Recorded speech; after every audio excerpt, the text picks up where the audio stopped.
তো দেখো যে তোমরা অনেকে প্রশ্ন করে থাকো তো রেজাল্ট কবে দিবে, ঠিক আছে? ঢাকা প্রযুক্তি ইউনিটের তো দেখো, ঢাকা বিশ্ববিদ্যালয় প্রযুক্তি ইউনিটের রেজাল্ট খুব শীঘ্রই দিয়ে দেয়, জেনারেলি এক সপ্তাহের মধ্যে, ঠিক আছে? হয়তোবা খুব শীঘ্রই ইনশাল্লাহ দিয়ে দেবে। এই তো রেজাল্টের ব্যাপারটা গেল। আর 7 কলেজের ভর্তি পরীক্ষা হয়তোবা নেক্সট মান্থে, অনেকে হয়তো 7 কলেজে চলে যাবে, এরপর একটা মেরিট দিলেও হয়তোবা দিতে পারে, তখন হয়তোবা অনেক টানতে পারে। কারণ দেখা যায় কি 7 কলেজে তোমার ঢাকার মধ্যে যারা পড়াশোনা করতে চায় ওরা 7 কলেজেই ভর্তি হয়ে যায়, যেহেতু প্রযুক্তি ইউনিটের ক্যাম্পাসগুলো ঢাকার বাইরে অবস্থিত। তো দেখা যায় যে এখন ঢাকা সেন্ট্রাল ইউনিভার্সিটিতে তারা ভর্তি হয়ে যাবে, ঠিক আছে? তখন দেখা যায় আগায় কিছুটা, বাট এইবার মনে হয় না যে ওরকম আগাবে, ঠিক আছে? এখন 7 কলেজের তো এখনও মানে তোমার সব কিছু ঠিক নেই কোনো কিছুরই। তো এই আশায় তোমরা বসে না থেকে প্রথম 3টে মেরিটে তোমাদের যে যায়, ঠিক আছে? এই ওরকম আর কি বোঝা যায়, প্রথম 3টে মেরিট দিলে বা 4টা মেরিট দিলেই বোঝা যায়, ঠিক আছে? তো দেখো যে আজকে যে বিষয়টা নিয়ে কথা বলবো যে এখন তো বিআইটি হলে কি হবে, ঠিক আছে? দেখা যায় যে অনেকের মনে প্রশ্ন জাগতেছে যে বিআইটি হলে কি আমরা বিদেশ যেতে পারবো। দেখো, আগে যখন বিআইটি ছিল তখন যতদূর শোনা গেছে যে বিদেশে যেতে তোমার অনেক প্রবলেম ফেস করতে হতো, কারণ বিআইটি চিনে না, ঢাকা ইউনিভার্সিটি যেভাবে চিনে বিদেশে, যেহেতু টপ র্যাঙ্কিং ইউনিভার্সিটি। তো বাট বিআইটি ওরকম চিনে না, ঠিক আছে? তো দেখো যে অধিভুক্ত সরকারি 3টি ইঞ্জিনিয়ারিং কলেজের কম্বাইন্ড সিস্টেম বাতিল ও বিআইটি অনুকরণে কার্যকর ও স্বতন্ত্র কাঠামো প্রবর্তনের দাবিতে শিক্ষার্থীদের পক্ষ থেকে একটা জরুরি সাক্ষাৎ অনুরোধ করা হয়েছে যে সচিব বরাবর। এটা হয়তো রবিবার হবে, ঠিক আছে? তো দেখো এইখানে আমাদের যে প্রবলেমগুলো, তো দেখো শিক্ষা পরীক্ষার ক্ষেত্রে সমন্বয়হীনতা, ঠিক আছে, এবং নিয়ন্ত্রণ কর্তৃপক্ষের দ্বৈততা। দেখা যায় যে তারা তাদের ইচ্ছা মতো সব কিছু চালায়, তারা তাদের ইচ্ছা মতো, ঠিক আছে, এক্সামের ডেটগুলো দেয়, ঠিক আছে? তো দেখো 2 নম্বর যে ক্যালেন্ডার ক্লাস পরীক্ষার মধ্যে চরম অসঙ্গতি, ফলে দীর্ঘমেয়াদী সেশন জট। তো দেখা যায় যে আমাদের এক্সামগুলো 2023 সালে হওয়ার কথা ছিল, তা আমরা এই যে 25 সালে দিয়েছি, আবার 24 সালে হওয়ার কথা ছিল, তা কিনা আমাদের দিতে পারে 26 সাল, ঠিক আছে? আমাদের এক্সামের উপর লেখাই থাকে 24 সাল এক্সাম, ঠিক আছে? তো এরকম দেখা যায় যে সেশন জট। তো আহ, তো এর একাডেমিক ক্যালেন্ডার ক্লাস ও পরীক্ষার মধ্যে চরম অসঙ্গতি ও দেখা যায়, ঠিক আছে?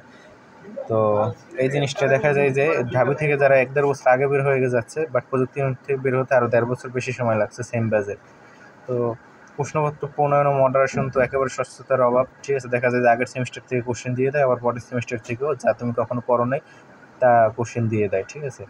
আর পাঠ্যসূচির অমিল আর মানবন্টনের অসংগঠিত আছে, ঠিক আছে? দেখা যায় যে তোমার এক স্যার এক এক রকম বই পড়ায়। তো এর ক্ষেত্রে হয় কি তোমার তুমি চাইলেই সব বই পড়তে পারবে না, তোমার অনেক ফেস করতে হয়। দেখা যায় যে কোনো বই থেকে কোশ্চেন আসলো না, গুগল থেকে তুলে দিয়ে দিল, তখন তো তোমার অনেক সমস্যায় পড়তে হয়, বা স্যারের শিট থেকে দিল, তো সবগুলো শিট করতে হয়।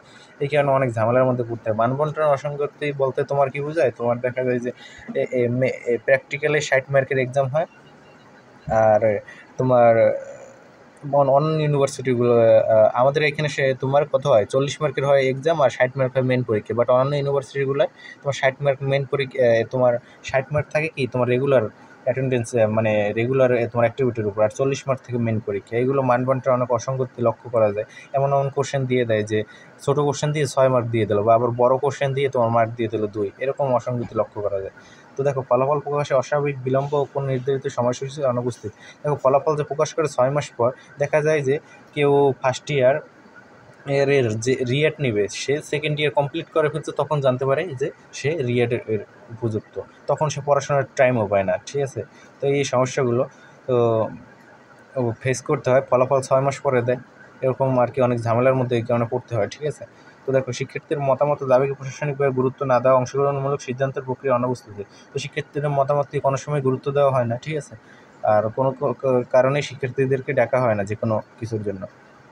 এই কারণে এখন যে আমাদের যে কম্বাইন্ড সিস্টেম বাতিলের জন্য, যে কম্বাইন্ড সিস্টেমে তোমার যে ক্ষতি, 3 কলেজ যখন কোশ্চেন করে, প্রত্যেক কলেজের স্যারের শিট করতে হয়, তারপর দেখে 2 কলেজ তো কোশ্চেন করে, তারপর ঢাবি থেকেও কোশ্চেন দেয়, এইগুলো পড়তে হয়, তারপর গুগল থেকে কোশ্চেন করে, মানে একটা বিশ্রী জাত অবস্থা। বাট তোমার বিএটি হলেও কিছু অসুবিধা আছে, যেরকম মনে করো যে হয়তো নতুন প্রতিষ্ঠান চিনতে হয়তো একটু সময় লাগবে, ঠিক আছে? বাট তুমি তোমার পরিচয়টা দিতে পারবো বিএটি হলে, এই আর কি। আর তোমার তো নেক্সটে যাই চলো, যে এই কারণে বলা হয়েছে যে আমাদের পক্ষে দাবি থাকবে, তো ওই যে কোম্পানি সিস্টেম বললাম না, কোম্পানি সিস্টেম বাতিল করতে হবে, ঠিক আছে। এখন দাবি যদি না মানে, এই কারণে আমরা এখন এক দফায় চলে গিয়েছি যে তোমার বন্ধ করে দিতে হবে, ঠিক আছে, মানে ঢাবির অ্যাপ্লিকেশন বাতিল করে দিতে হবে। তো এই হয়তো বা ঢাবির অ্যাপ্লিকেশন বাতিল হয়ে যাবে এখন।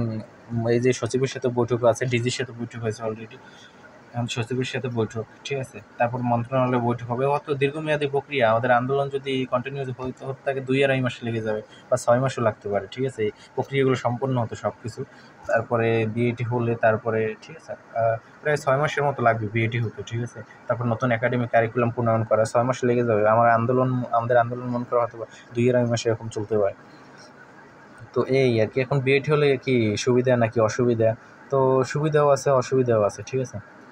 তো সুবিধা হচ্ছে এই তুমি তোমার নিজের পরিচয়টা দিতে পারবা। এই যে কম্বাইন সিস্টেমের বলি হয়ে তুমি মনে করো যে সিজিপিএ তোমার অনেক কম থাকবে, রেজাল্ট খারাপ আসবে, বাট আলাদা আলাদা এক্সাম হলে আমাদের প্রত্যেক কলেজে স্বতন্ত্রভাবে দেখা যায় যে তুমি সিজি অনেক হাই থাকবে, ঠিক আছে, সিজিপিএটা অনেক হাই থাকবে।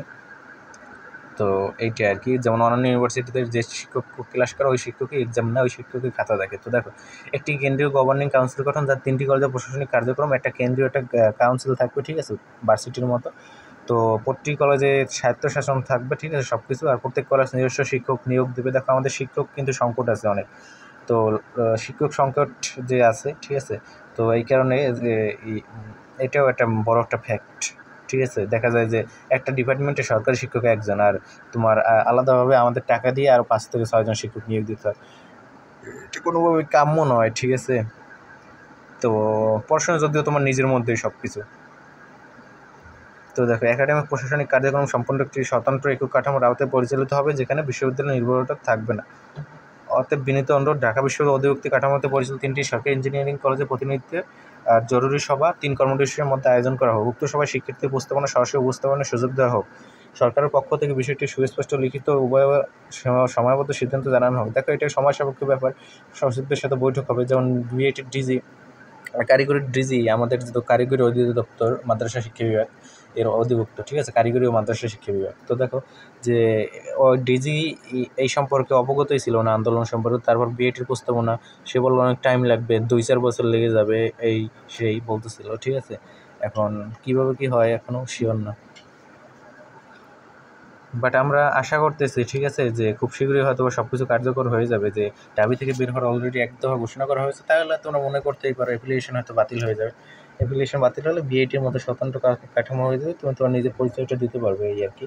আর অনেক সমস্যারও সমাধান ইনশাল্লাহ হয়ে যাবে। তো আন্দোলনে হয়তো বা 2-2.5 মাস সময় লাগতে পারে, আর কমও লাগতে পারে, আবার তারা যদি মেনে নেয় দাবি 1 মাসও লাগতে পারে। আর তোমার কি, যারা আর তোমার হয়তো বিইট হতে পারে 6 মাসের মতো টাইম লাগতে, বা 1 বছরও টাইম লাগতে পারে, বাট কার্যক্রম হয়তো ক্লাস চলবে। তো দেখো, এটা পাঠানো হয়েছে ডিন, ঢাকা বিশ্ববিদ্যালয় অনুষদের কাছে, মহাপরিচালক, কারিগরি শিক্ষা অধিদপ্তর, ডিজি, বিভাগীয় কমিশনার, জেলা প্রশাসক, রেঞ্জ ডিআইডি, পুলিশ সুপার, ঠিক আছে। 3 কলেজেই এই আন্দোলনটা চলতে আছে। তো ধন্যবাদ সবাইকে, ভালো থাকবে আশা করি। খুব শীঘ্রই হয়তো বা দিয়ে দেবে রেজাল্টটা, ঠিক আছে তোমাদের। ভালো থাকো।